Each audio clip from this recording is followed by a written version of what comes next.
let's talk about how to finish your project once you've beaded around the edge. Now remember, we still had that bead left over from the very beginning that wasn't tied in. So that's how we're going to finish. We're going to go down from the top to the inside. So that's backwards from what we've been doing with the regular beaded side. So from the top to the inside, and then through both the front and back of our work. And pull your thread tight.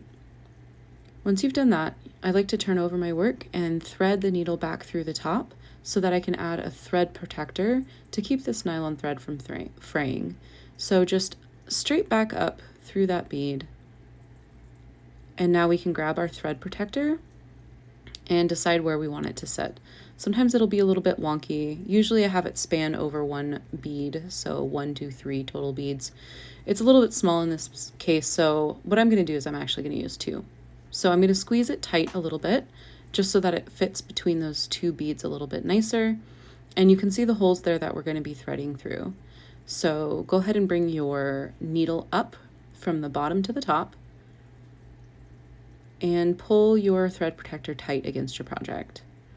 Loop the thread over and go down through the hole on the other side and into the bead, just the bead, not your work, of the other side.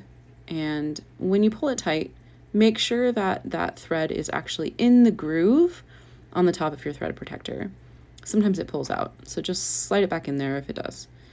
And then up through the other side. I like to work from the back so you don't see this thread work from the front.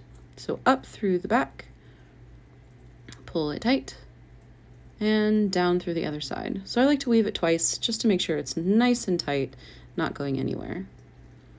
Once you've done that, you can tie off your thread. When I tie off my thread, I like to weave it through a couple beads. So I'm going to start by pulling it up or threading it up through the bead next to it. We're not going to go through the work, just the bead. Down through the next one. So we're going to go up and down through several beads. So down, up through the next bead, down. I usually like to do 5 or 6 beads here. So whatever makes you comfortable. We'll do one more here, maybe 2. So you want to end on a down.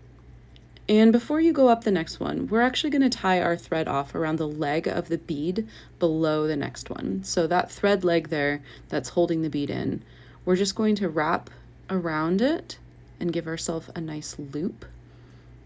Whoops. There we go. So wrap around it, give yourself a loop, and then thread your needle through that loop. Pull it tight. Now you have a knot. I usually try to knot twice just because it makes me feel a little safer. So let's do one more here. Through the loop, pull it tight. And then you can then thread up through that bead.